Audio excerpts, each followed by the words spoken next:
con esta sesión, vamos a recordar qué son los aminoácidos, qué propiedades tienen, ¿no? Y por qué se dice que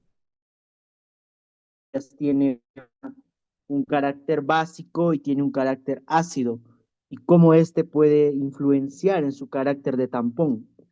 Vamos a ver también las proteínas como tal, de manera general, qué estructuras podemos encontrar en ellas, primaria, secundaria, terciaria, cuaternaria, cómo distinguirlas, cómo podemos realizar una desnaturalización, qué puede pasar. Vamos a ver también qué funciones cumplen las proteínas, vamos a ver las generales, porque los temas posteriores van a tener la oportunidad de tratarlas más a profundidad. Penúltimo, voy a mostrar qué conclusiones llegamos con todo lo trabajado. Los son comprender la estructura y las propiedades de los aminoácidos, incluyendo cuál es el comportamiento ácido básico que ambos tienen y cuál es la importancia que cobra esa característica que albergan.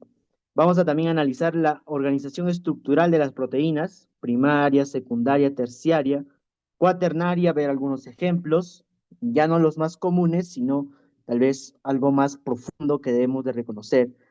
Y por último, clasificar las proteínas según su composición, función, identificando los ejemplos más relevantes, porque es un tema bastante amplio, saber que las proteínas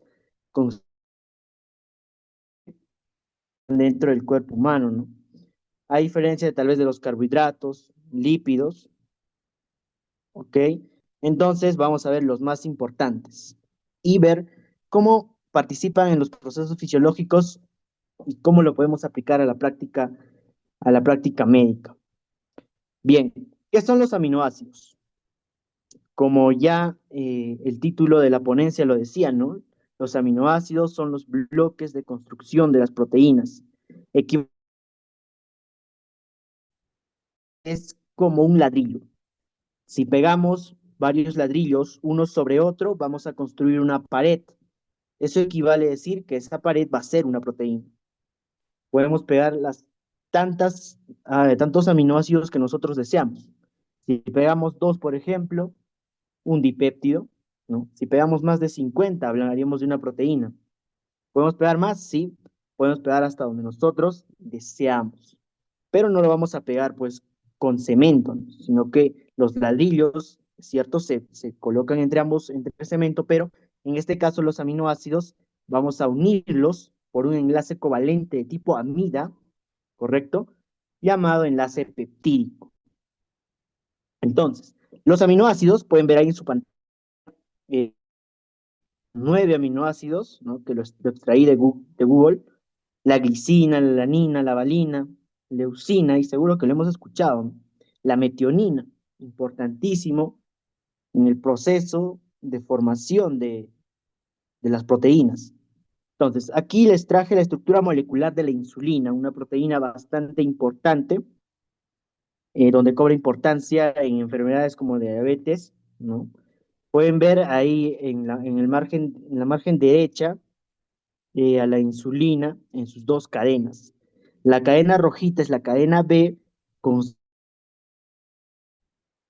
puede notarse cómo cada bolita hace referencia a un aminoácido y cómo estos van uniéndose mediante enlaces, ¿correcto? También podemos notar aquí en la parte anaranjada cómo esos 21 aminoácidos van plegándose y acompañándose entre sí por el mismo enlace peptídico y también van formando una cadena. Entonces, es así como ambas se van a formar. Si bien es conocido que la insulina se constituye de dos cadenas, que entre ambas hacen un total de 51 aminoácidos, también, además de contar con un enlace peptídico que va a unir a cada aminoácido, cuentan con puentes disulfuro, puentes que resalto en esa circunferencia que pueden observar en pantalla, ¿no? Puentes disulfuro capaces de estabilizar a la proteína. ¿Se puede estabilizar una proteína? Claro que sí. ¿Por qué? Es importante que las proteínas conserven un estado natural. ¿Y qué pasaría si no están en un estado natural? Pues se van a desnaturalizar. Y muchas veces esto no va a ser algo a favor, sino que puede desencadenar en patologías. Bien, vamos a ver aquí a un aminoácido como tal. Un aminoácido está constituido por un grupo carboxilo. Pueden ver aquí el grupo carboxilo. En la derecha es subrayado. De color morado pueden ver el grupo amino. Se dice que el grupo carboxilo le va a dar el carácter ácido, ¿correcto? El grupo amino le va a dar el carácter básico. Y es ahí donde por aminoácido puede actuar como ambos, ¿no? ¿Ya? Una reacción o un tipo de anfoterismo. Vamos a tener, además de ello, un grupo R, unos lo llaman radical, ¿no? O una cadena lateral, que va a ser propia de cada aminoácido. Y un carbono alfa al cual se va a unir ese radical. Por eso que algunos lo denominan un radical de un alfa aminoácido. Nada más. La constitución del grupo amino H3N, ¿no? Cargado positivamente, pueden ver ahí, y a este lado pueden ver el grupo carboxilo sin carga.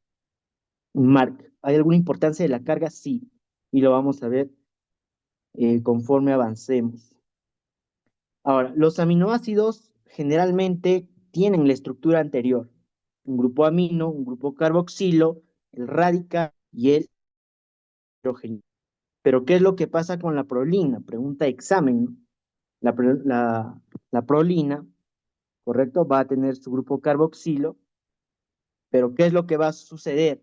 En la prolina, el grupo amino, aquí lo denotamos como alfa amino porque está unido simplemente al carbono alfa, lo que va a suceder que el NH2 libre, como en otros aminoácidos, no va a estar de esa forma, sino que va a formar, ¿correcto? Un anillo de 5 miembros llamado pirrolidina, lo que va a convertir esto en una amina secundaria, es decir, un NH. Mark, ¿dónde está esa amina secundaria? Aquí está esa amina secundaria.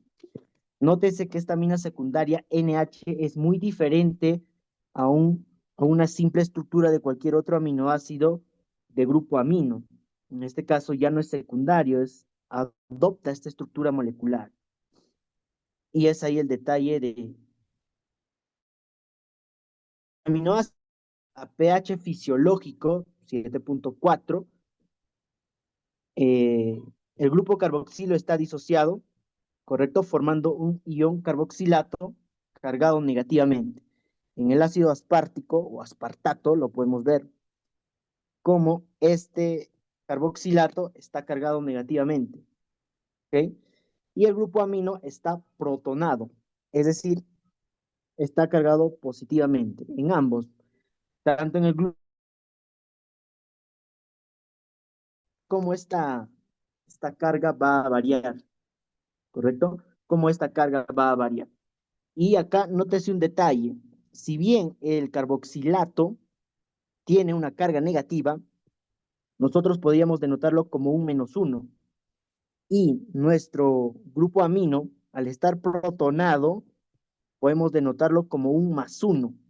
Si nosotros hacemos eh, una simple, unas simples matemáticas entre un +1 y -1, 0, 0. Entonces, ¿qué quiere decir? Está en un estado neutro. Está formando, es un aminoácido conforme avancemos. Entonces, es aquí donde nace la importancia tanto del carboxilato cargado negativamente y el protonado que sufre el grupo amino. Seguimos. Ambos aminoácidos, como los ladrillos que les mencionaba para poder formar una pared, van a estar unidos por un enlace. ¿Y ese enlace cuál es, Marc? El enlace peptídico. Marc, ¿qué tipo de enlace? Es un enlace de tipo covalente. Marc, pero hay varios tipos de enlace covalente, sí, pero este es de tipo, esto es diferente de amina, no vayamos a confundirla, es diferente de amina o amino, ¿correcto? La reacción de formación es de tipo condensación, porque al resultar el enlace de tipo covalente va a dar como resultado la pérdida de una molécula de agua. ¿Ok? Y eso lo vamos a ver ahorita. Por ejemplo, aquí tenemos el aminoácido número 1 y aquí tenemos el aminoácido número 2. ¿Entre quiénes va a realizarse este enlace, Mark? Va a realizarse entre los átomos de oxígeno e hidrógeno, ¿ok? Del grupo aquí de moradito, y un átomo de hidrógeno del grupo amino, ¿correcto? Entonces, ¿qué es lo que va a suceder? Lo que va a suceder es una simple ecuación. Si sumamos este hidrógeno, perdón, este átomo de hidrógeno más este átomo de hidrógeno, obtenemos aquí el primero y obtenemos aquí el segundo.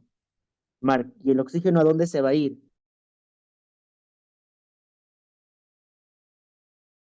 Molecular del agua, dos hidrogeniones unidos a un oxígeno. Tipo condensación porque se pierde una molécula de agua. Marc, ¿y qué grupo formamos? Grupo amida. Marc, y este enlace peptídico tiene carácter parcial del doble enlace debido a la resonancia que va a existir entre el oxígeno y el carbonilo y el nitrógeno de la amida. No te vayas a olvidar. Esto impide que la libre rotación del enlace CN, ya ahorita lo vamos a ver ese enlace, y de verdecito, ya este enlace CN, que también va a suceder, ¿no? Haciendo que el enlace peptídico sea plano y rígido. ¿Y eso es importante, Marc? Sí, sí es importante. Y el enlace peptídico que se puede formar entre el CN, Marc, CN sí, porque recuerda que el grupo carboxilo se une de un aminoácido al grupo amino del otro aminoácido. Va a formar dos tipos de enlace. Ambos pueden existir en la naturaleza, Mark, sí, pero una va a ser más importante, a excepción de la prolina, que siempre o casi siempre tiende a formar un enlace de tipo cis. Entonces, la prolina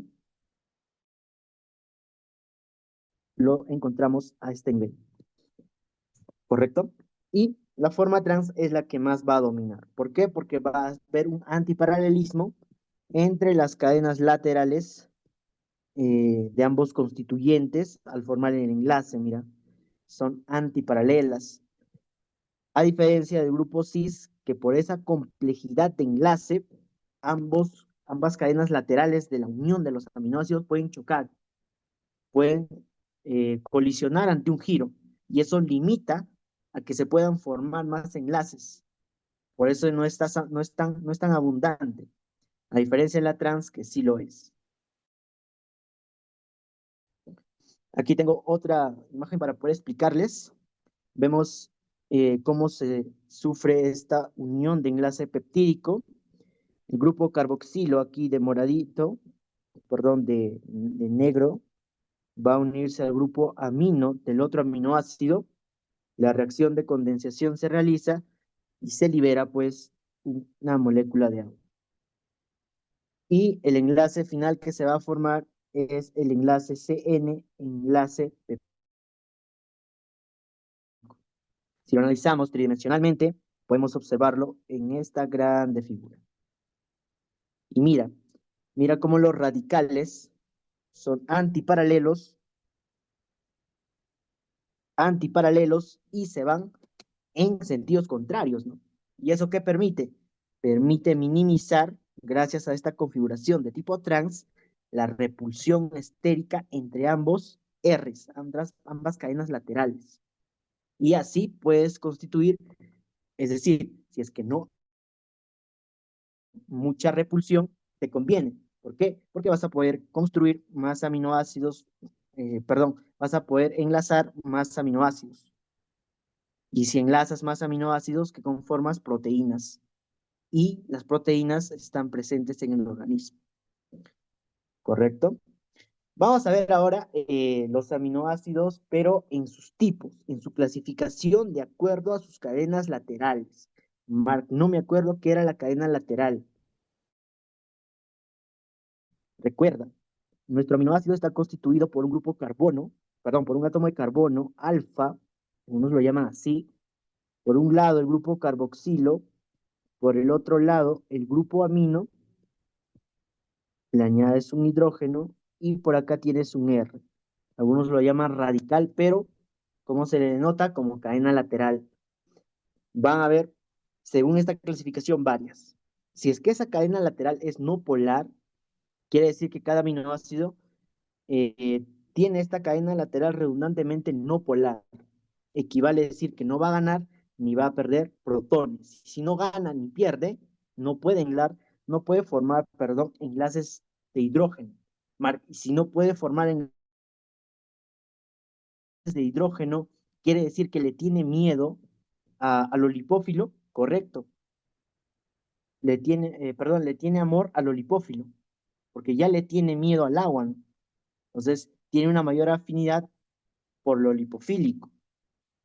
Entonces, la localización de estas proteínas, bueno, de estos aminoácidos están principalmente proteínas solubles. Los aminoácidos no polares se agrupan en el interior de la proteína en disoluciones acuosas, ya debido al efecto hidrófobo. Como tienen un efecto hidrófobo, es decir, no pueden formar sus enlaces de tipo hidrógeno, eh, como les decía, van a comportarse como gotas de aceite en agua. Pregunta de examen. Se comportan como gotas de aceite en agua. ¿Por qué? Porque no forman pues enlaces de hidrógeno. Entonces tienden a ser un estilo oleoso, ¿no? ¿Ya?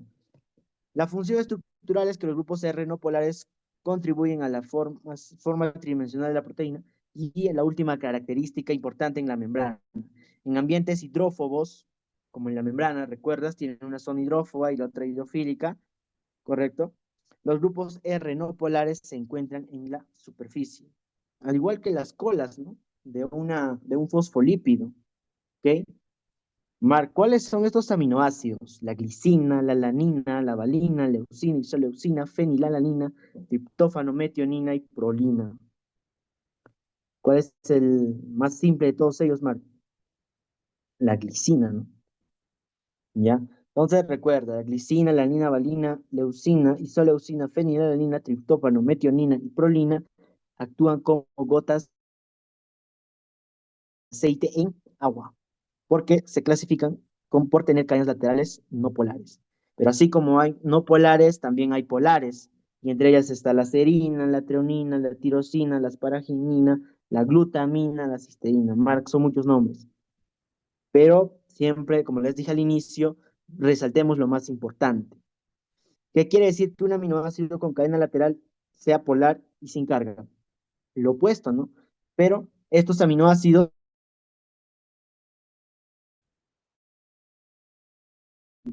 biológico, aunque las cadenas laterales de la cisteína y la tirosina pueden perder un protón a un pH alcalino. Marc, ¿y esto tiene importancia en la práctica clínica? Sí. Pero recuerda que la serina, la treonina y la tirosina contienen cada uno un grupo hidroxilo polar que participa en la formación de enlaces de hidrógeno. Marc, ¿dónde está ese grupo hidroxilo? Ahí lo puedes ver. Lo estoy colocando en una circunferencia. Entonces, si tienes un grupo hidroxilo, Marc, yo puedo formar enlaces de hidrógeno con ellas. Correcto, forman un enlace de hidrógeno. A diferencia de las no polares como la anterior, que no formaban enlaces iónicos ni tampoco puentes de hidrógeno, ¿no? ¿Qué más? Las cadenas laterales de la asparagina y la glutamina contienen un grupo carbonilo y una grupo amina que también participan en enlaces de hidrógeno. Ahí ven su grupo amina, correcto, pueden ver, tanto de la asparagina como de la glutamina. Marc, no veo. Aquí lo hago de circunferencia, el grupo amina, ¿correcto? Que también va a participar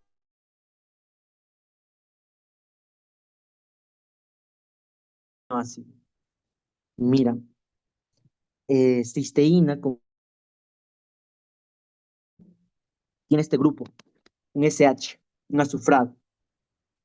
¿Qué puede pasar? Aquí está la explicación. Los enlaces disulfuro, que al inicio les había mencionado, los enlaces disulfuro, que se dan entre los SH, grupos SH, ¿correcto? De las proteínas, de los aminoácidos, perdón, y en su esencia, pues, de este aminoácido llamado cisteína, que ahí pueden ver sus tanto uno, dos, que lo vamos a explicar más adelante. Entonces, ¿qué es el enlace disulfuro? Es aquel enlace que se va a formar entre las cadenas laterales de la cisteína, ya que contienen un grupo sulfidrilo, un grupo tiol. Marca. Entonces, si te preguntan en el examen, los grupos tioles, estos de aquí, ¿qué enlace forman? Un enlace disulfuro, que es componente activo,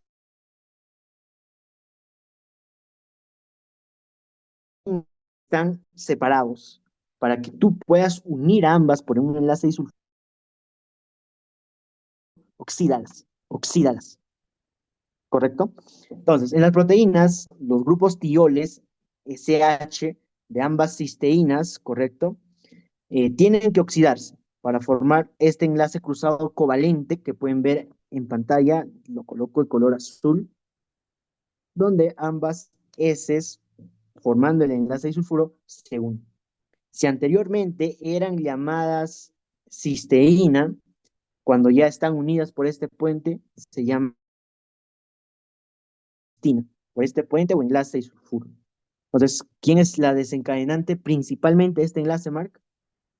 Este aminoácido llamado cisteína, porque contiene un grupo tiol o sulfidrilo. Mark, los aminoácidos con cadenas laterales polares sin carga. Bien, vamos a tener en este grupo también cadenas laterales como sitios de unión para otros compuestos. No sé si han escuchado proteínas glicosiladas. Ejemplo, tengo un familiar que le quieren detectar, o perdón, le quieren hacer un tamizaje de cómo está su glucosa en sangre. Le han pedido la famosa hemoglobina glicosilada, es decir, cuánto de azúcar, entre comillas, tiene esa hemoglobina.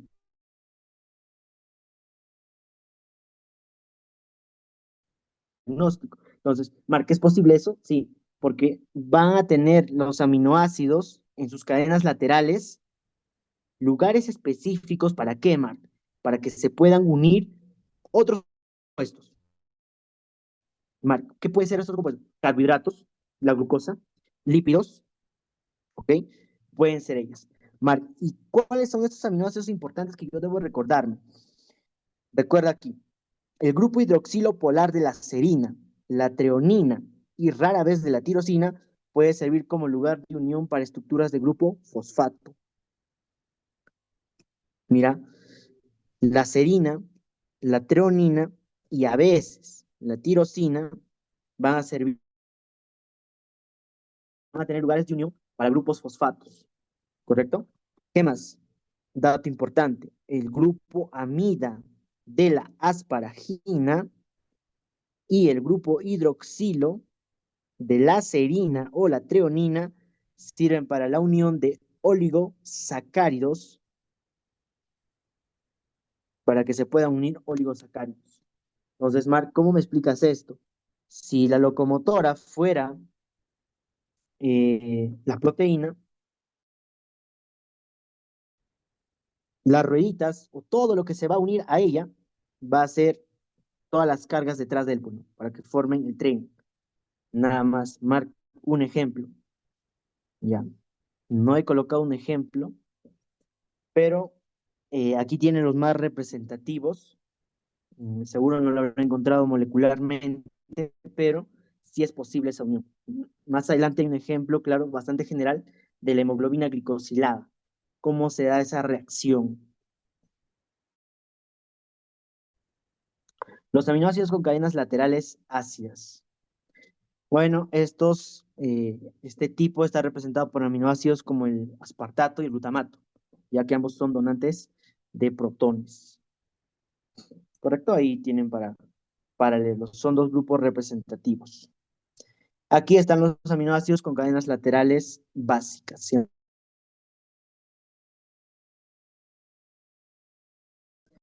primordialmente la histidina, la lisina y la arginina. Recordar que la histidina es débilmente básica y como aminoácido libre está mayormente no cargada a un pH fisiológico. ¿Listo? Esto es para conocimiento. Entonces tenemos los aminoácidos. Hay un montón de aminoácidos, pero constitucionalmente dentro de nuestro organismo tenemos 20 más conocidos. 220 son de, ¿no? Como ALA, ASP, y esto también tiene una regla de nomenclatura a la cual se rige. Y ahí pues tienen los 20. Bien, vamos a empezar con el segundo propósito. Ya conocimos cómo es un aminoácido. Ya di cómo estas puede tener un carácter básico o puede tener un carácter ácido. Pero ahora veamos que los aminoácidos, si bien ya son conocidos, poseen grupos ionizables. Mar, ¿qué quiere decir eso? Es decir, que pueden ser cargados eléctricamente, positivo, negativo, y eso qué le va a permitir, Marc, que pueda actuar como tampón, que cuando esté en un estado ácido, actúe como básico, y cuando esté en una sangre, por ejemplo, básica, en estado básico, actúe como un estado ácido, para contrarrestar, ¿no? Ya, entonces, recuerda, los ácidos donan protones y las bases las aceptan, las atraen. Además de que ácidos y bases débiles se ionizan parcialmente, mientras que los ácidos y bases fuertes lo hacen completamente, ¿ya? Eso debemos recordar por química, ¿no? Tanto ácidos como bases débiles lo hacen parcialmente, es decir, tienen eh, un estado de transformación químico que puede ir como puede volver, por eso es parcial. En cambio, si es un ácido base fuerte, se va de unos reactantes hacia sus productos, lo hace directamente, es decir, esa disociación es completa. Y el pH, lo recordamos, se describe como la concentración de protones, ¿correcto? Que va a existir en una disolución. Entonces, dentro de la bioquímica de los aminoácidos, tenemos que repasar la ecuación de Henderson-Hasselbalch. ¿Por qué, Mark? Porque esta va a describir, ¿ya? Va a describir la relación entre el pH y un ácido débil con su base conjugada. Este de aquí, un ácido débil y su relación con su base conjugada. Mark, ¿cómo sucede esto? Yo tengo un ácido débil, a ver, voy a colocar de esta forma un HA, por ejemplo, ¿correcto? Voy a generar la siguiente reacción. Como es un ácido, ¿qué va a pasar, Mark? Va a liberar, ¿qué? Protones, ¿correcto? Y estos protones, ¿qué me van a indicar? ¿Cuánto es el comportamiento de pH que puede tener? En este caso, el pH no va a ser bajo, ¿no? Va a ser alto, porque recuerda que es un ácido débil, ¿correcto? Y se va a disociar en su base conjugada. Mark, H más A, ¿qué le falta? La A, pues, ¿no? Pero negativo. Mark, ¿por qué sucede eso? Bueno, eso se puede explicar cuando una gotita, no, perdón, una molécula de agua, por ejemplo, le quitamos un hidrógeno. Entonces, ese hidrógeno va a tender a hacer ganar un electrón al otro y ese hidrógeno va a perder su electrón. Mark, y si pierde el hidrógeno, su electrón, ¿qué pasa? Tiene un estado catiónico. Mark, ¿y ese estado catiónico cómo se expresa? Con una carga positiva. Mark, y lo que sobra va a ganar el electrón, por supuesto. Y si un compuesto gana un electrón, ¿cómo se le llama? Está en un estado aniónico. Es decir, lo tengo que cargar necesariamente de negativo. Listo. Entonces, es así como podemos explicar esta ecuación, ¿no? Pero, Mark, ¿de qué me sirve esto, Mark? Me sirve porque debemos de conocer el negativo de la constante de disociación de carácter ácido que va a tener un aminoácido. Mark, no entiendo nada. Correcto. Aquí podemos ver aminoácidos, por ejemplo, vemos y nos fijamos en la última, la cisteína. Tiene un pK 1, correcto, de 1,7. Mark, ¿qué es eso? Tiene un pK 2 de 8,3. ¿Qué es eso? Y tiene un pK 3, perdón, de 10,8. Mark, ese pKa yo lo puedo hallar con esta fórmula. Estoy hablando de un aminoácido. Un aminoácido es un compuesto. ¿Tendrá un pH? ¿Lo puedo medir el pH? Sí lo puedo medir, Mark. Tengo esto.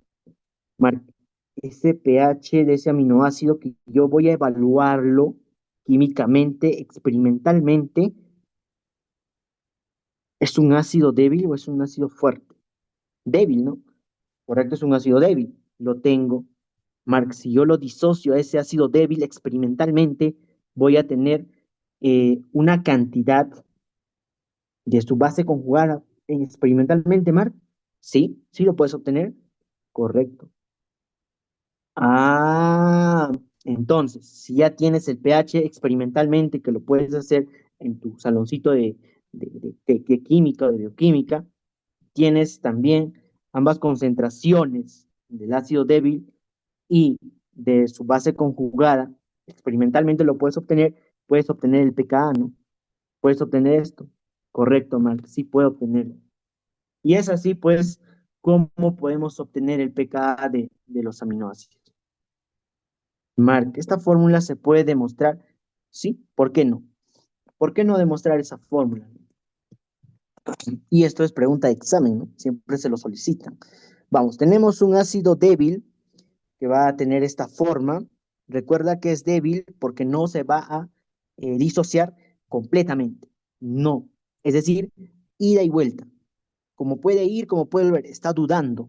Por eso es un ácido débil. Mark, si lo disocio, se convierte en su zona protonada más en su base conjugada. Listo, Mark. Mark, ¿de aquí qué debo de recordar?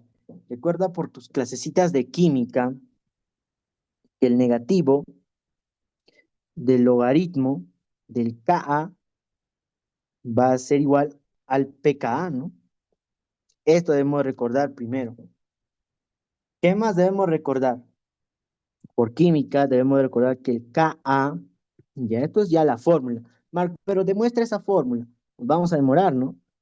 Pero se dice que el Ka, correcto, va a ser igual a la concentración de la porción protonada por la concentración de la base conjugada entre la concentración de la base débil. ¿Correcto? Sí, Mark. Esto hasta ahí creo que todos me han entendido. ¿Qué voy a hacer, Mark, en el examen? Sácale el negativo del logaritmo, po. El negativo logaritmo, sácale. Está bien, Mark, lo voy a sacar. Negativo del logaritmo del Ka igual al negativo. ¿Puedo hacer eso? Claro que sí, eso es matemática, ¿no? El negativo logaritmo de la parte protonada por la parte de la base conjugada entre el ácido débil. Listo. Marca, ¿hasta dónde tenemos que llegar? Tenemos que llegar a esta fórmula, pues. Esa es la meta. Ya le sacaste el negativo logaritmo de K, ¿no? ¿Qué haríamos ahora, Marc? Aquí. Logaritmo del negativo de K, ¿qué es igual, Marc? pKa, ¿no? pKa reemplaza. Muy bien, Marc, estoy entendiendo. Seguimos copiando. Correcto, Marc. Ya tengo el pKa en mi ecuación. Mira, ya tengo el pKa. Necesito el pH. Necesito el pH. ¿Correcto? Marca, ¿qué era igual el pH? A ver, yo sé que ustedes lo saben. El pH, ¿a qué era igual? Al negativo logaritmo de la cantidad de concentración de hidrogeniones que tenía un compuesto. Ah, cierto, Mark, sí me recuerdo. Muy bien, muy bien. Entonces, ¿qué hago? Bueno, Recordemos un poco de matemáticas, ¿no? A ver, pKa igual, aquí lo voy a hacer para hacer que se vea difícil. Recuerda, el logaritmo de una multiplicación lo puedo separar como el logaritmo del primero más el logaritmo del segundo, ¿no? Y ¿qué pasaría si es una división? El logaritmo de A en B lo puedo separar como la resta de ambos. Logaritmo de A menos el logaritmo de B. Ah, Marc, ¿eso vas a aplicar ahí? Claro que sí. Eso voy a aplicar ahí. ¿Qué hago, Marc? Primero hagamos la resta. Bueno, aquí recuerda que esto está una división. Numerador y denominador. Recuerda eso. Entonces, a ver, si lo separamos mentalmente, el pKa, ¿cómo quedaría? Quedaría de esta forma. El negativo logaritmo de la concentración de protones, negativo, ya. El menos va a afectar al otro, por tanto esto también sería menos logaritmo de la concentración de la base conjugada y el otro quedaría con más, ¿no? Más logaritmo de la concentración del ácido débil. Sí, Marc, correcto, eso es correcto, Marc. ¿Qué más? Mira esto de aquí, el negativo del logaritmo de la concentración de protones, según nuestros datos preliminares, era igual al potencial de hidrógeno, al pH, correcto, menos logaritmo de la cantidad de concentración más el logaritmo de la cantidad de concentración del ácido débil. Lo voy a copiar a este lado. Eh, ¿Cómo nos quedaría aquí? A ver, voy a eh, el pH pasarlo al primer miembro de la ecuación. Entonces me quedaría pH igual a pKa más logaritmo de la base conjugada, de la concentración de la base conjugada, menos el logaritmo de la concentración del ácido débil. Ah, ya. Marc, ¿qué aplico aquí? ¿Qué pasaba cuando había una diferencia, Marc, según la formulita matemática que me has dado? Lo podía expresar como una división. Cierto, Marc. Muy bien. Entonces, el pH, ¿a qué va a ser igual? Al pKa. Esto lo conviertes en una división, en un cociente logarítmico, sería el logaritmo del primero, concentración de la base conjugada, entre la concentración del ácido débil. Marc, fórmula demostrada. Nada más. Entonces ya tienes una idea de cómo podemos demostrar esta fórmula de Henderson-Hasselbalch a partir de dos conocimientos. Marc, ya tres conocimientos. Primer conocimiento, este de aquí. Segundo conocimiento, esto de aquí. Y el tercero, este de aquí, ¿no? Que es más grande. Y esto es una ecuación general, ¿no? Cómo hallamos una constante de disociación. Correcto. Bien, espero que se me haya comprendido. Marky, ¿por qué lo ven difícil algunos? Porque ya se han olvidado las matemáticas, pues. Aquí ven, estas son las matemáticas. Importantes estas dos propiedades que debes aplicarlas. Bien, aquí les dejé una teoría de cómo pueden utilizarla, pero ya lo he demostrado de cómo lo hacemos más rápido. Esto lo extraí de Keynes y de Denis, pero lo pueden leer, ¿no? Pero aquí tienen ya la fórmula demostrada rápida y sencillamente. Mark, veamos si ya nosotros hallamos ese pKa, ya te demostré cómo puedes hallarlo, ¿ah? Aquí, mira, ya está. En este caso tenemos un ejemplo, ¿ok? Entonces, un tampón resiste cambios de pH al agregar un ácido o base. Y eso es lo que buscamos. Nosotros queremos que no cambie estructuralmente algo. Queremos que sea un tampón. Queremos que mantenga su estructura. Ah, cierto, Mark. Eso quiere el organismo porque es más beneficioso. Entonces, ¿qué nos conviene? Que los aminoácidos actúen en sus regiones tamponadas en sus regiones de tampón. Correcto, Mark, eso es lo que queremos. Se forma un ácido débil, se forma con un ácido débil y su base conjugada. Ejemplo, el ácido acético de fórmula I mencionada y su base conjugada, acetato. Mark, en la fotito explican. Aquí pueden tener el ácido acético, pero aquí tienen al acetato. ¿Qué está pasando? Lo estoy desprotonando. Mark, ¿le estás quitando un protón? Claro que sí. Lo estoy quitando un protón al ácido acético. Mark, le estás quitando un protón. Mira ahí, ese hidrogenión, quítalo. Quítale ese protoncito. ¿Qué lo haces? Lo desprotonas. Mark, y si yo desprotono y le quito una carga positiva a un compuesto, ¿qué pasa? ¿Qué abunda? Los electrones, la carga negativa. Correcto, Mark. Y es por eso que tu acetato tiene una carga negativa. Nada más. Mark, ¿y esto lo puedo hacer en experimentos? Claro que sí. Entonces, la máxima capacidad de tamponamiento ocurre cuando un pH es igual a su pKa. Por ejemplo, el tampón del ácido acético acetato tiene una máxima eficacia a un tamponamiento de pH igual a pKa de 4.8.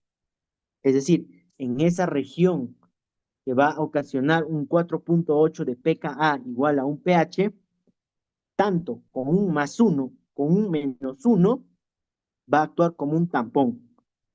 Tampón, ¿por qué? Porque si tú le agregas ácido base, lo resiste. Mark, no entiendo. Calculaste el tampón del ácido acético y te salió 4.8 como ves el gráfico. Súmale 1, Mark. Le sumo 1 a 4.8. 5.8, Mark. Muy bien. Excelente. Réstale 1.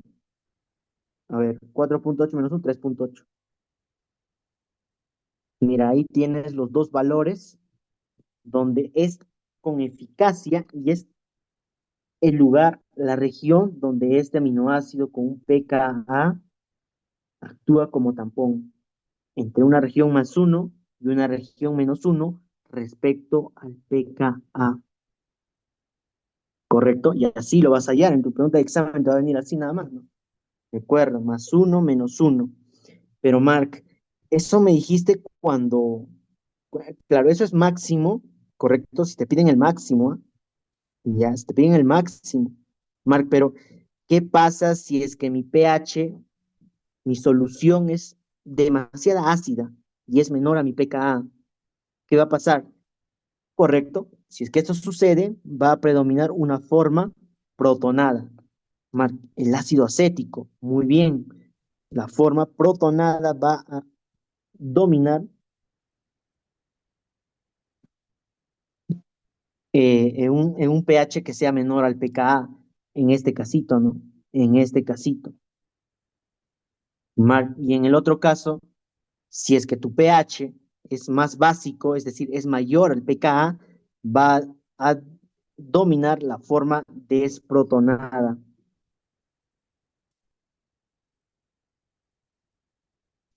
Nada más. Mark, un ejemplo. Vamos. Entonces, ¿qué es la valoración de un aminoácido? Ya conoces tu pKa, ¿no? Pero ahora conozcamos la valoración. La valoración de un aminoácido se le mide por una curva de disociación. ¿Qué es la curva de disociación? Es una curva que aquí está, que se le ve cómo varía, ¿no? Este tamponamiento de acuerdo a cómo también varía el pH de la solución donde tú coloques a ese aminoácido. Por ejemplo, la alanina tiene un grupo alfa carboxilo y un grupo alfa amino, pero tiene un grupo R que no se ioniza. Mark, no logro comprender, Mark. Muy bien. Mira, el grupo carboxilo aquí en el ejemplito, lo estoy resaltando con ese circulito anaranjado, tiene un grupo carboxilo que está cargado negativamente, es decir, ha sido desprotonado. Correcto, Mark, pero tengo aquí mi grupo amino que está protonado. Lo que te decía hace un momento, si el carboxilo tiene un menos uno y mi grupo amino está protonado más uno, ¿Qué es lo que sucede? Restamos, ¿no? Más uno, menos uno, cero. Entonces lo encontramos en su forma isoeléctrica. Mark, ¿y qué pasaría si es que este CH3, correcto, que pertenece al grupo R, radical o cadena lateral, se ioniza? Mark, ¿qué tal si se carga un más 3? ¿Cómo me quedaría? Más 3 más uno más 4 menos uno menos 3, perdón, más 3. Y ahí ya no va a ser neutro, ¿no? Ya no va a ser isoeléctrico, va a tener una ionización. Mark, y eso puede suceder si lo vamos a ver en unos ejemplos. Entonces, sí puede suceder, ¿correcto? Pero no en todos. Entonces, a pH bajo, ambos grupos están protonados. Recuerda eso. A pH bajo, ambos están protonados. ¿Mm? Este es un pH bajo. pH inferior a 2. Mark, ¿por qué inferior a 2? Porque recuerda que tiene que ser menor a su pK más cercano entre ambos. ¿Ya? Entonces, pero eh, si aumentamos de pH, es decir, de una parte ácida, entre comillas, o lo voy a denotar así para que se me pueda entender, lo llevamos a una forma no más básica, diríamos menos ácida, pero voy a colocar un poquito más básica. ¿Qué pasaría, Mark? Lo que va a pasar es que el COOH va a perder un protón, lo que te decía, va a desprotonarse. Si se desprotona, ya se convierte en un COO.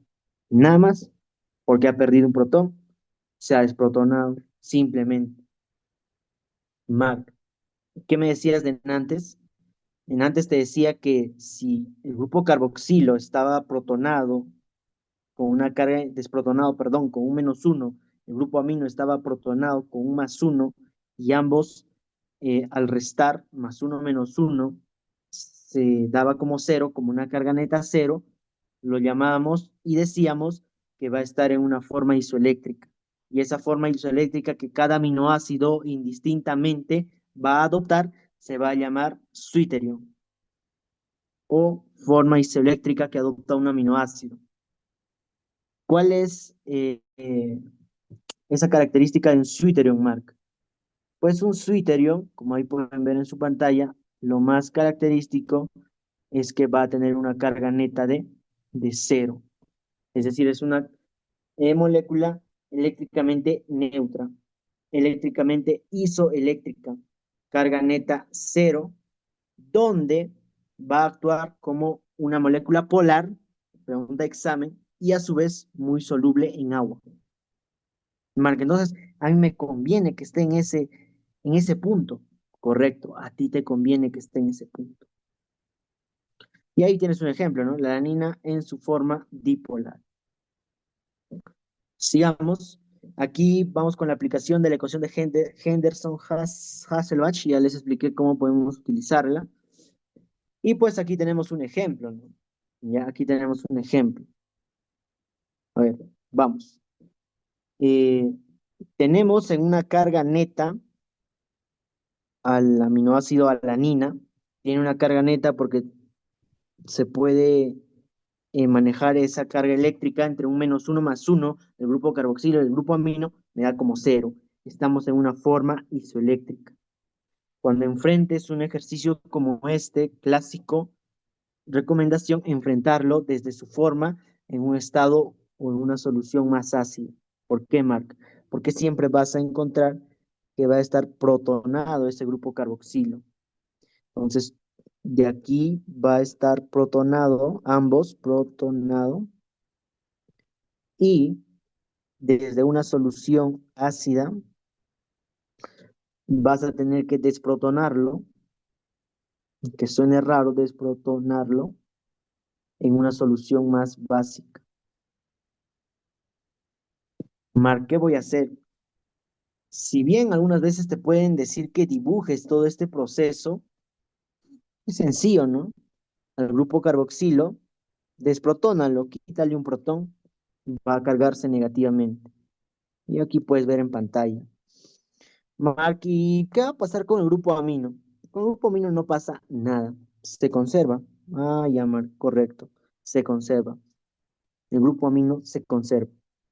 Mark, y si ya tengo a mi aminoácido en una disolución neutra, correcto, y está isoeléctricamente con carga neta cero, lo quiero desprotonar, desprotónalo con confianza.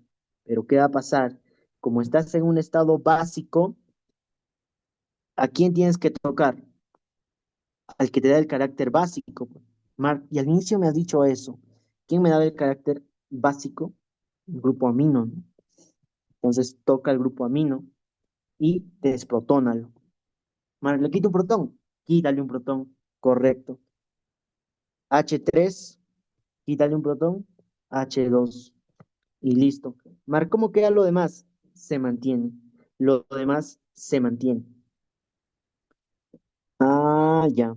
Entonces, es así nada más como evaluamos cómo un aminoácido de un estado básico o en una solución básica disuelta puede pasar a un estado básico y cómo es que sucede de forma cargada todo este cambio en sus cargas eléctricas.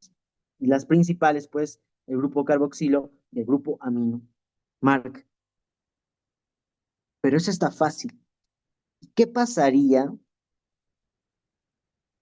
si el grupo R tendría esa capacidad de ionizarse? Ah, ahí también es algo más interesante, que lo vamos a ver ahorita en un ejemplo, a ver qué hora es. Ya. Entonces, vamos. La disociación del grupo amino. También les expliqué, ¿no? Cómo se disocia. Simplemente que aquí lo tenemos más explicado para que ustedes lo puedan leer. Correcto, el NH3 lo tienes que protonar, desprotonar, perdón. Si lo desprotonas, le quitas un protón y lo conviertes a H2N. Correcto, a H2N. ¿Y eso qué tiene? ¿Cuándo va a suceder eso, Mark? Cuando lo vas a llevar a una solución que tenga un pH mayor a su constante de disociación. Es decir, que ese pH sea mayor a pK2. Por ejemplo, puedes notar en pantalla que el pH de esa solución es 10. ¿Por qué? Porque el pK2 es 9.1. ¿Es mayor? Sí, correcto. Entonces, Mark, ¿y si es menor? ¿Qué pasaba, Mark, si es menor? Si el pH era menor al pK1, ¿qué sucedía? Ya no trabajabas con el grupo amino, sino ¿quién tenía que trabajar? El grupo carboxilo, ¿correcto? Y eso está en la disociación del grupo carboxilo, aquí. Aquí está explicado esa parte, ¿correcto? Y esto pues es el resumen de todo lo que mencioné. Los valores de pKa de la alanina. Bueno, para resumir todo lo mencionado, ¿no? Cada grupo valorable tiene un valor de pKa que es numéricamente igual al pH, al cual se ha eliminado de ese grupo exactamente la mitad de protones.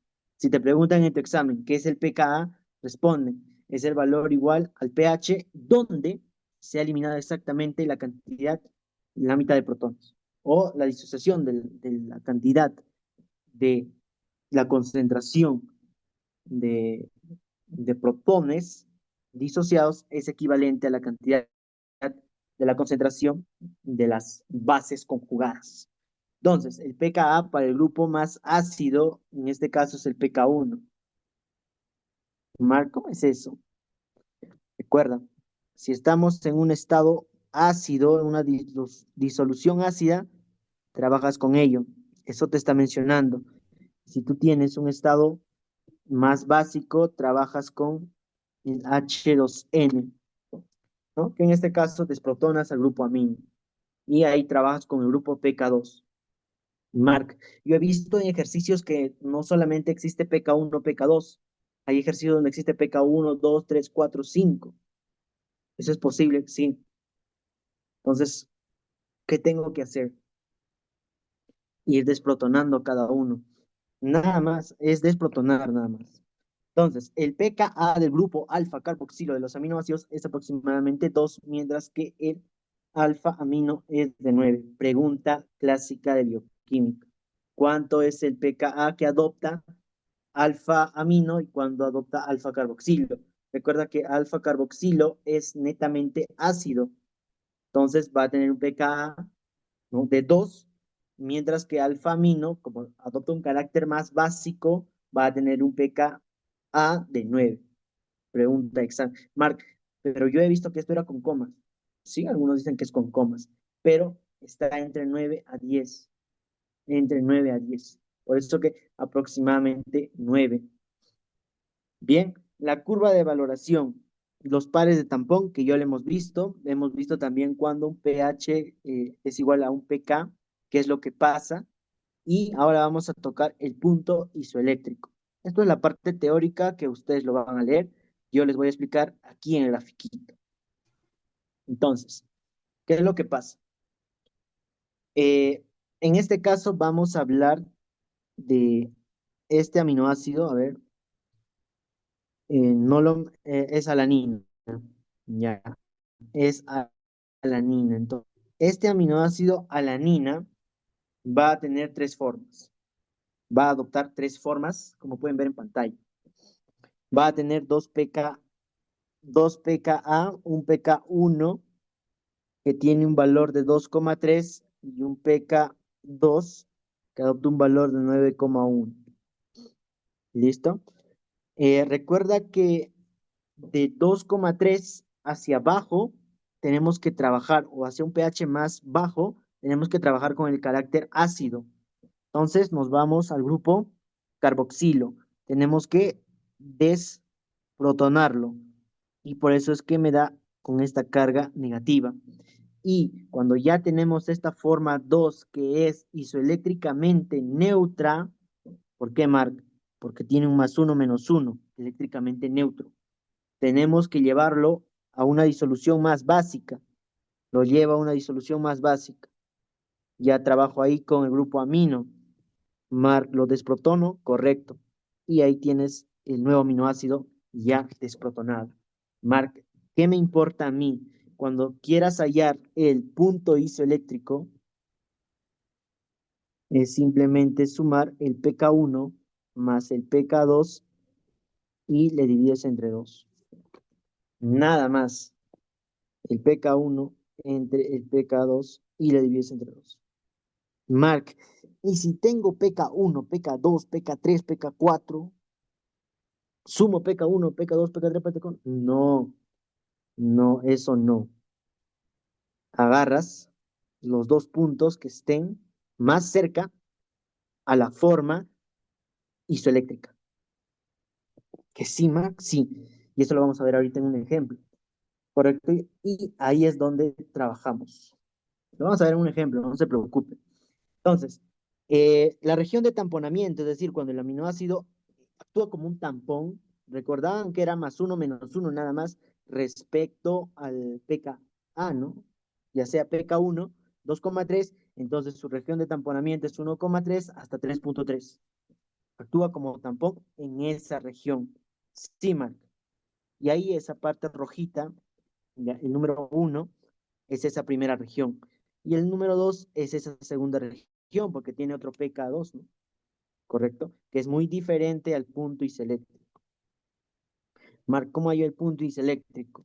En mi ejemplo, el punto iseléctrico, en este caso de la alanina, es igual al pK1, que vale 2,3. Marc, ¿esto me van a dar de datos? Sí. Y si no me dan, utiliza la ecuación de Henderson-Hasselbalch, ¿no? Utilízalo. Ya sabes cómo demostrarlo. pK2, que es 9,1, lo divides entre 2. Marc, a ver, agarramos la calculadora, 2,3 más 9,1 es igual a 11,4, ¿no? Le divides entre 2, 5,7, ¿correcto? 5,7.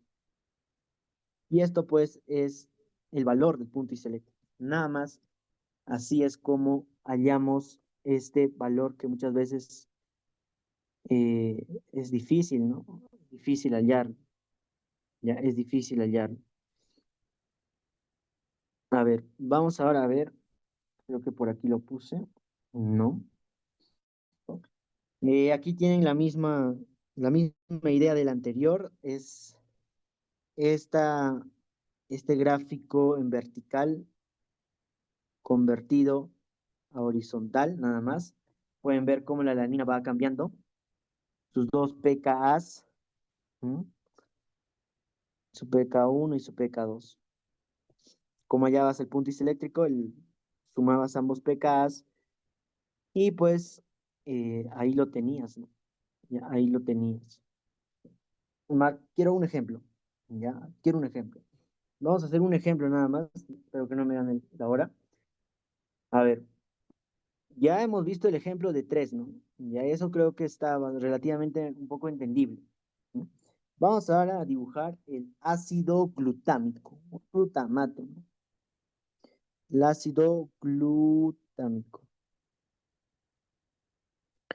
Si yo dibujo molecularmente al ácido glutámico en su región más, perdón, en su estado más ciseléctrico, sería el siguiente. Un grupo amino, como todo aminoácido, correcto, unido a un carbono alfa, una parte de un hidrógeno, pero aquí ya no va a ser lo de siempre.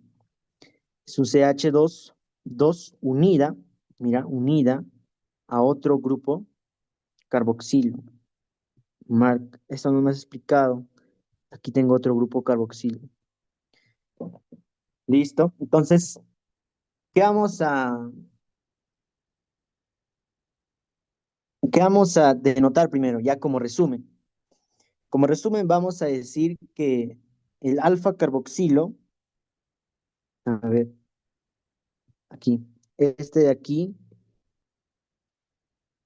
es el alfa carboxilo y es lo que tiene cada aminoácido. Sí, Mark, eso me enseñaste. Este de aquí es el alfa amino o el grupo amino y es lo que también cada grupo tiene. Sí, Mark, eso también me enseñaste. Y ahí tienes pues el H, ¿no? Hidrógeno. Pero aquí hay un detalle.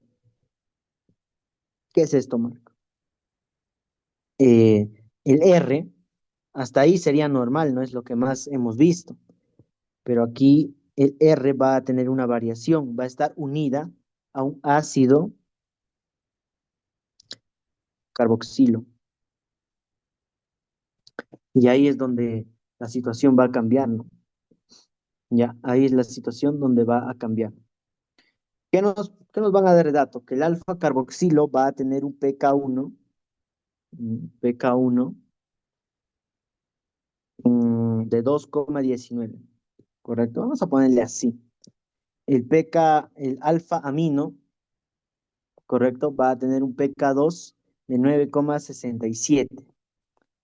Ya, pK9, ya no importa. pK2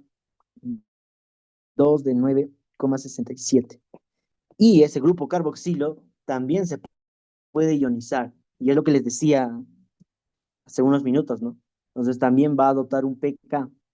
¿Cómo se va a llamar ese pK, Mark? Es un pKr. ¿R por qué, Mark? Por R, pues, porque pertenece al grupo de la parte R, 4,25. Entonces, ¿qué vamos a hacer con eso, Mark? Vamos a llevarlo a la estructura que lo hemos estado mencionando anteriormente. ¿Ok? Vamos, a ver.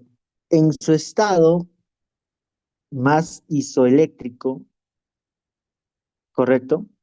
Mi ácido glutámico o glutamato va a tener la siguiente composición, un H3N más, ¿correcto? Alfa carboxil, carbono alfa, perdón. Unido a esto va a tener su CH, bueno, luego ya su CH2 unido a su ácido carboxilo, ¿correcto? A su ácido carboxílico. Y por arriba, mira, por arriba, como aquí tienes ya un más, ¿qué te falta para que lo neutralices? Esto, ¿no? Un negativo. Y es aquí donde mi compuesto se vuelve neutro, ¿correcto? Isoeléctrico. Ya, primero llegamos hasta ahí. Entonces, ¿qué es lo que ha pasado, Mark? Bueno, si yo retorno, ¿qué es lo que ha pasado? Ha sufrido un pK primero, es un pK 1, ¿no? De 2,19. Se ha desprotonado ese grupo carboxilo.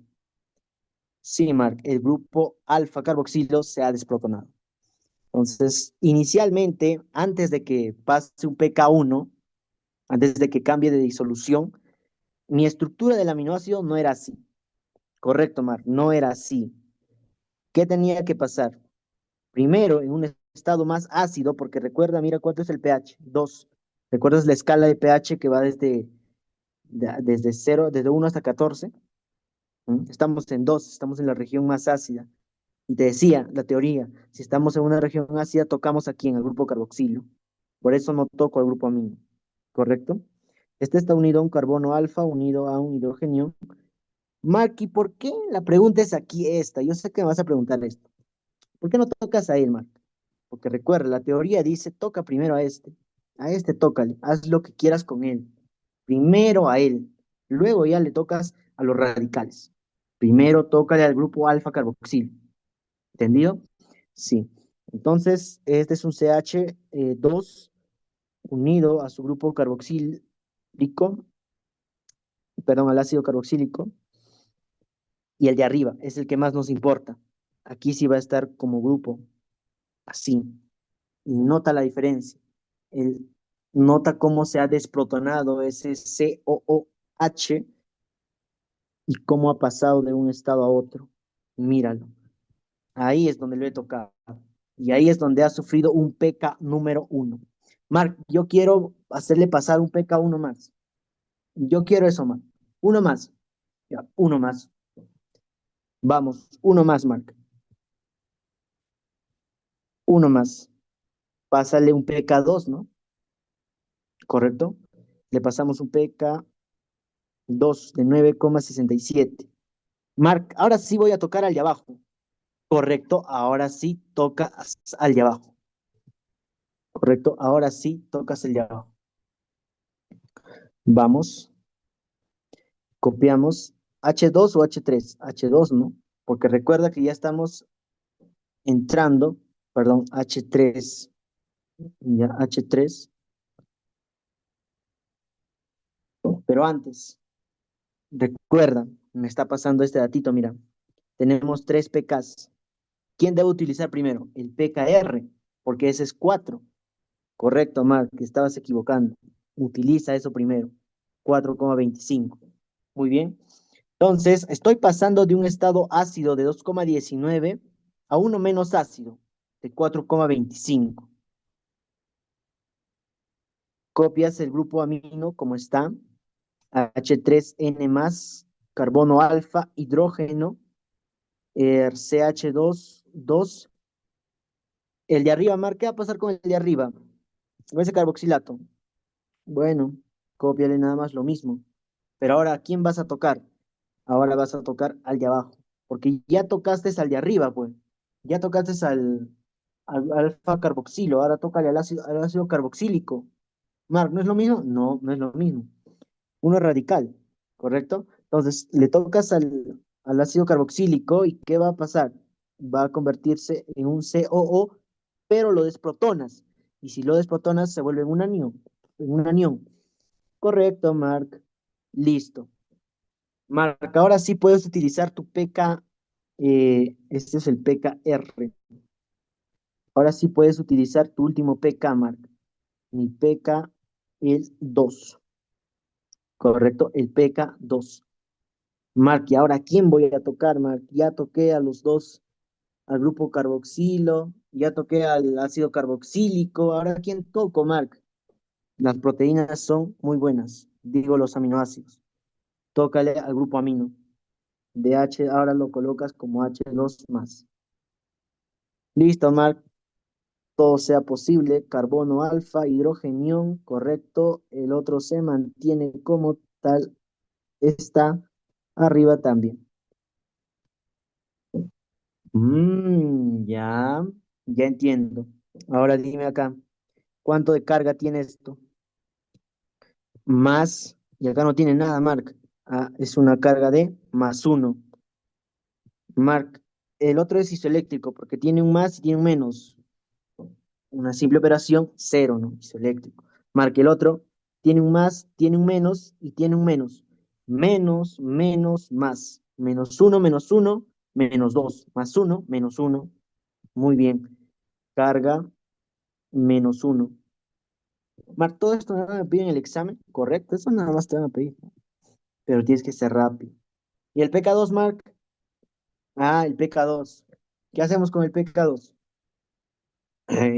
Vale 9,67, no lo he colocado. Ah, la carga. Menos, menos. Aquí no tiene carga mi grupo H2N. Entonces, simplemente la carga es de menos 2. Listo, Marc. Listo, muy bien. Y ahí pues tienes ya como el ácido glutámico varía de acuerdo a pK, ya sea pK1, sea su pK del radical y su pK2. Nada más, Marc. ¿Y qué puedo hallar de esto, Marc? A ver, acá he puesto otra, iba a ser otro ejemplo, pero creo que no me va a alcanzar el tiempo. Ya. Pero recuerda, si el ácido glutámico está en un pH de 7, por ejemplo, ¿cuánto va a ser su carga? Ya, eso tenemos que evaluarlo, ¿no? Ya, ¿cuánto va a ser su carga? Si está en un pH de 9, por ejemplo, ¿cuánto va a ser su carga? Marky, ¿cómo voy a saber eso yo? Fácil, pues. Mira, esto de acá arriba, voy a dibujarlo en una tablita, en una tablita. Lo voy a pasar a una tablita, a un pHímetro, pero virtual, ¿no? Un pHímetro virtual. ¿Ya? Mark, ¿qué hago? Coloca los puntos negativos de constante disociación de ácido. En resumen, coloca el pK, ¿correcto? Ya, Mark. 2,19, que es mi pK, pK1, mi pKr, que valdría 4,25, y mi pK2, que valdría 9,67. ¿Cuánto está cargado desde 0 a 2,19, Mark? Más 1, muy bien, muy bien. Desde 2,19 a 4,25, Mark, es isoeléctrico. ¿Cuánto es la carga, Mark? Cero. De 4,25 a 9,67, Mark, ¿cuánto es la carga, Mark? Más menos 1. Muy bien, correcto, menos 1, Mark. Y de 9,67 hasta 14, menos 2, menos 2. Listo. Entonces, en las preguntas usualmente lo dicen, ¿no? A ver, mencione la carga si el pH está en 8. Ya, en 8. ¿Cuánto va a ser la carga? A ver, los leo. Mark, ¿dónde está 8? 8 está aquí, ¿ven? Entre este rango, ¿sí o no?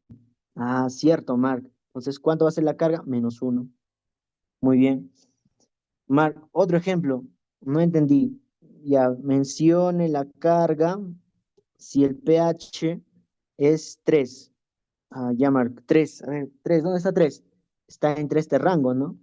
Ah, sí, Mark, correcto. Eso es correcto, Mark. Entonces, ¿cuánto es su carga? Cero. Está eléctricamente neutra tu aminoácido, en este caso tu ácido glutámico. ¿Ya? ¿Qué más te pueden pedir? Eso, mm, podríamos calcular eh, el punto iseléctrico, el punto iseléctrico. Pregunta de examen, lo que te mencioné hace un rato. Ya un ejemplo más. ¿Cuánto es la carga si es que mi pH es 1 más 1? Porque el 1 está aquí, ¿eh? Muy bien, Mark, ya entendí eso. Ahora enséñame algo. ¿Cuánto es el punto isoeléctrico? Mark, tengo 3 datos. En la fórmula que me diste solo eran 2. ¿Qué hago? Bueno, nos calmamos y decimos, el punto isoeléctrico es aquel punto que va a estar entre los dos puntos pKa más cercanos cuando mi aminoácido sea isoeléctrico. Mark en español. Primer paso, encuentras cuando tu carga es, perdón, cuando tu aminoácido tiene una carga neutra. Cuando tiene cero, correcto. Agarras los dos que están más cercanos a él, míralo, y le haces la simple operación. Listo. Así es como hallamos el punto isoeléctrico. Mal, pero en el examen yo he sumado esos dos y me han puesto mala. Claro, pues te van a poner mala. ¿Por qué? Porque tienes que hacerlo con los dos que estén a los costados o más cercanos al punto donde el aminoácido es isoeléctrico, tiene como carga neutra cero. Así tengas pK 1, 2, 3, 4, 5, 6, hasta donde quieras. ¿Ok? Sin dudarlo, primero busca ese punto donde mi aminoácido tiene como carga neta eh, cero. ¿Correcto? Bien, eso es lo que debemos de conocer de las proteínas, lo más importante y relevante al momento de aplicarlos a la bioquímica. ¿Ok? Ahora pasemos ya a ver cómo estos aminoácidos con los enlaces que constituyen van formando, decíamos que eran como ladrillos, van formando toda esta pared. Y al formar esta pared lo llamamos pues proteína, proteus, que significa primero, ¿no? ¿Correcto? ¿Qué son las proteínas, Mark? Son macromoléculas, ¿ok? Polimerizadas a partir de monómeros llamados aminoácidos. Pregunta, ¿cuál es el monómero de la proteína? Aminoácido. Y ahí tienes las dos proteínas quizás más importantes, no las más, ¿no? Pero sí son bastante importantes en el organismo, el colágeno, ¿no? Colágeno que hasta ha sido tema de diversión, ¿no? Ya ahí pueden ver su estructura lineal, pero pueden ver que estas van a unirse en hélices triples. Y ahí puedes ver a la albúmina, ya, a la albúmina, importante en enfermedades tal vez renales, ¿no? En cáncer, ya asociado a edema, por ejemplo. Las proteínas cumplen una diversidad de funciones, transporte, como la mioglobina, ¿no? La hemoglobina semejante pero en músculo, los canales de potasio también tienen son de proteína muchas veces y sus funciones de transporte. La albúmina también, que puede pegarse o adherirse a fármacos, puede adherir a otras proteínas, puede adherir a lípidos, perdón. Ahora también tiene la función de regulación y señalización, la insulina, una proteína importante en la señalización hormonal. Los factores de transcripción también son importantes en una regulación y señalización. Las inmunogamma globulinas también. Marca el glutamato, también es parte de la transmisión, ¿no? El glutamato, por otra parte, la transmisión sináptica.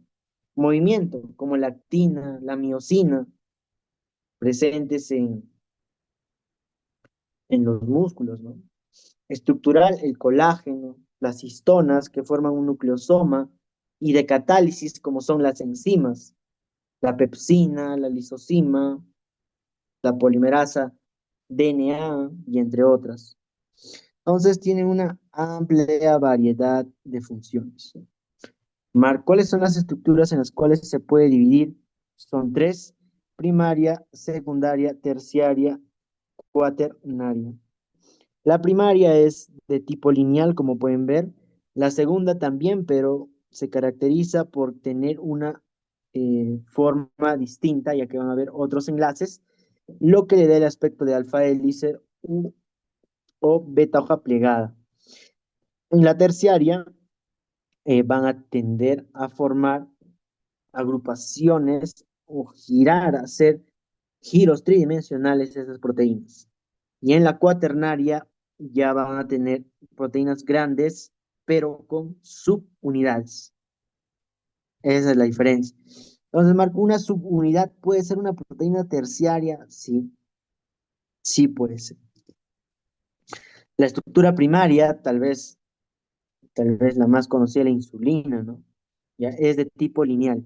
Pregunta clásica, es de tipo lineal. Ahí lo tienen. ¿Cuáles son las características principales? El orden específico de aminoácidos con polaridad que va desde N terminal hasta C terminal. No te olvides, desde N a C terminal. Enlaces peptídicos covalentes, correcto, lo hemos visto. Incluyen también enlaces disulfuros, gracias a su grupo tiol, que lo habíamos visto. Gracias a quién, Mark. Y aquí te hacen énfasis de nuevo a la cisteína, a ver, a la cisteína, gracias a su grupo tiol, correcto. ¿Y qué puede pasar?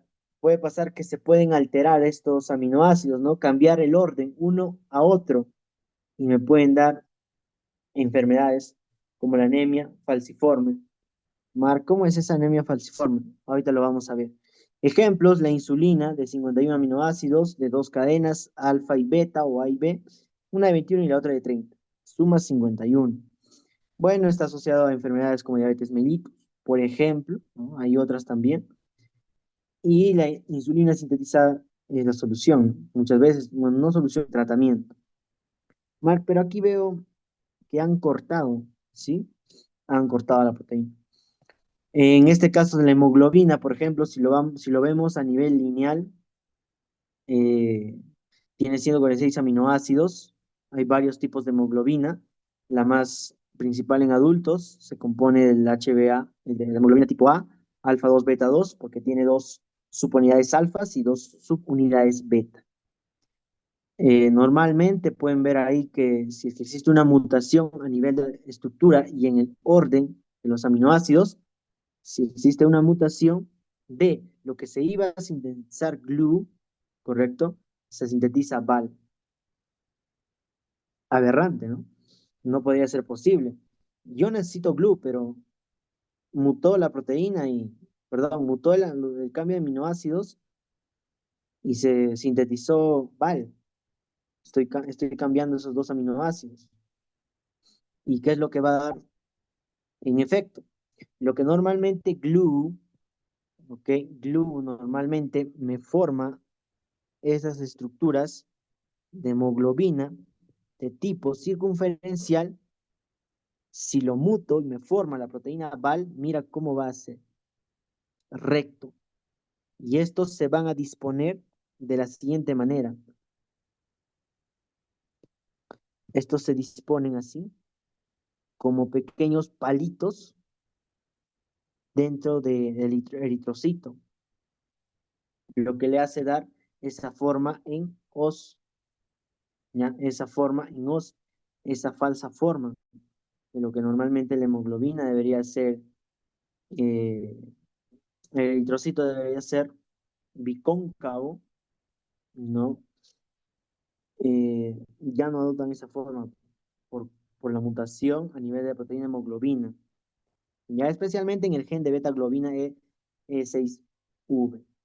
Y en un frotis de sangre, un frotis sanguíneo, lo pueden observar de esta forma los eritrocitos.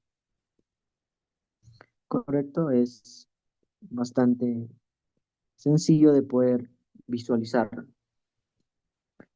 A ver, vamos, el colágeno tiene alrededor de 1000 aminoácidos, varía de repente de los 35 tipos que existe, ¿no? Pero se asocia, por ejemplo, a enfermedades como el síndrome de ED, ¿no? Ehlers-Danlos y la osteogénesis imperfecta. Si bien el colágeno está presente tal vez en las articulaciones, si es que esta muta, puede ser que tus articulaciones tengan una hiperlaxitud, ¿no? Es decir, que la puedas mover en demasía o de lo que tu piel normalmente está, esos pliegues no se deberían de formar. Ahí en la imagen C, mira cómo es, en el síndrome de ED, ¿no? Entonces, tener cuidado. Correcto, otra proteína relacionada a citocromo C, por ejemplo, importante ahí en el grafiquito de la apoptosis, correcto, si es que el citocromo C sale de la mitocondria, que es lo que genera la activación de las caspases. Si se activan las caspases, se activa la apoptosis. Entonces, son importantes estas proteínas. La estructura secundaria mencionaba de que va a tener un tipo de organización, ¿ok? Que va a ser estabilizada ahí por los puentes carbonilo y amino del esqueleto peptídico. Los tipos principales son el alfa hélice y la lámina beta plegada, ¿no? O hoja beta plegada. Ok, ahí pueden ver el anaranjadito es la beta hoja plegada y el circunferencial celeste como caracol, alfa hélice. ¿Correcto? En la estructura terciaria van a existir enlaces que debemos sí o sí recordarlos, como son los puentes disulfuro, formados entre la cisteína, ahí pueden ver en el gráfico. A ver, aquí de celestito, pueden verlo. Fuentes de hidrógeno también van a ver, también pueden ver ahí en el gráfico que les he colocado. Van a haber interacciones hidrofóbicas, interacciones iónicas y las fuerzas de Van der Waals. La estructura cuaternaria, la más compleja, ya, se estabiliza mediante interacciones no covalentes y algunos tienen puentes disulfuro. ¿Cuál era lo característico de ello, Mark? Que van a tener subunidades que son estabilizadas por interacciones hidrofóbicas, puentes de hidrógeno, iónicas, puentes disulfuro, SS. ¿Ok? ¿Y qué permite esto? Que las subunidades cooperen entre sí y haya colaboración y a su vez regulación alostérica. La hemoglobina es tal vez el más característico de este grupo. Es una proteína tetramérica formado por 4 subunidades, 2 alfa y 2 beta, la más común, por cierto, ¿no? Que va a contener un grupo hemo, contiene, eh, contiene un grupo hemo, ¿no? Esencial para la unión al oxígeno. Ahí pueden ver los tipos de hemoglobina que tenemos y el que está representado ahí es pues la hemoglobina de tipo A, que tiene 2 unidades alfa y 2 unidades beta y es el más común en adultos. ¿Correcto? Ahora veamos ya para finalizar cómo se clasifican las proteínas. Pueden haber varias clasificaciones, pero las más genéricas son en holoproteínas y en heteroproteínas. Las holoproteínas, holo es primero o propio o general, no son las que no van a tener algo más que proteínas, ¿ok? Mientras que las heteroproteínas son diferentes a proteínas, en el sentido de que van a tener un grupo alostérico al cual van a estar unidos. Vamos a ver las proteínas holostéricas o simples, que son netamente proteínas, pueden ser globulares, las que son solubles en agua, por ejemplo, la albúmina, las globulinas, las histonas, las prolaminas. En el gráfico les puse el octámero de histonas, que está unido al ADN para formar el nucleosoma, ¿no? Es una proteína de tipo globular y soluble en agua. Pero también entre ellas destaca la albúmina, esencial en el transporte de moléculas en la sangre, las globulinas, parte de, las, parte de ellas las inmunoglobulinas, ¿no? Esencial en una defensa inmunológica. Las prolaminas, ¿no? Como la gliadina en el trigo. En el caso de las proteínas fibrosas, ya no son solubles en agua, ¿correcto? Y su función más característica es de tipo estructural, como el colágeno, la queratina, la elastina, la fibroína. En el gráfico, en la figura histológica que les puse en la mano derecha, pueden ver las fibras elásticas, ricas en elastina, es un corte de una arteria elástica. Y ahí pueden ver con este tipo de tinción. ¿Listo? Las proteínas complejas o conjugadas son aquellas que van a tener un grupo prostético, ¿no? Las cuales le van a hacer desempeñar otra función. Por ejemplo, van a haber glucoproteínas, proteínas unidas a carbohidratos glúcidos, como las inmunoglobulinas, las mucinas, la hormona luteinizante, las glicoforinas. Ahí les puse la glicoforina C, por ejemplo. Pueden verla aquí. Cómo forma parte de la membrana del eritrocito. La transferrina, ¿no? También tenemos a las lipoproteínas, son proteínas unidas a lípidos, como los kilomicrones, ¿ok?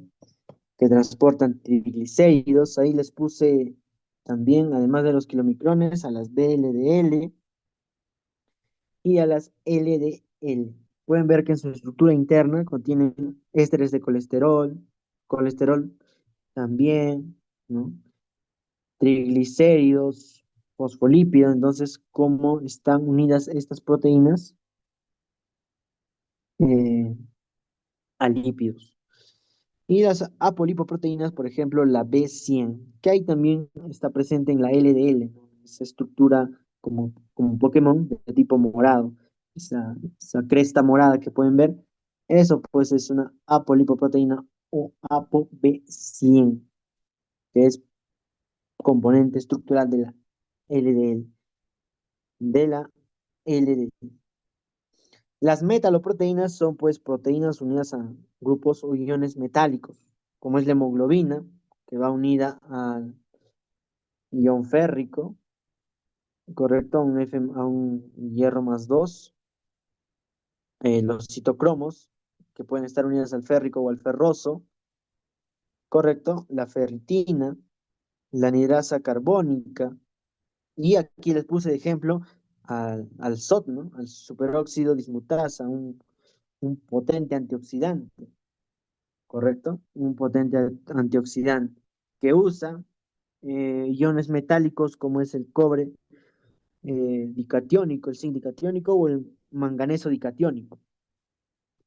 Algunos dicen que también utiliza el hierro, ¿ya? Entonces son proteínas que usan necesariamente iones metálicos para poder realizar bien la función.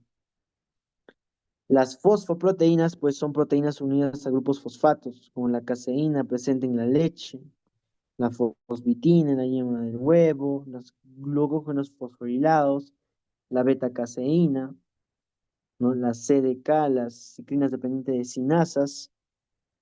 Y ahí pues en el ejemplo les puse un complejo proteico de caseína, donde pueden ver que esas colitas son la caseína, ¿no? Esos, bueno, pequeños fideitos de color rojito, los fosfatos de calcio, cómo se están uniendo, correcto, a la caseína.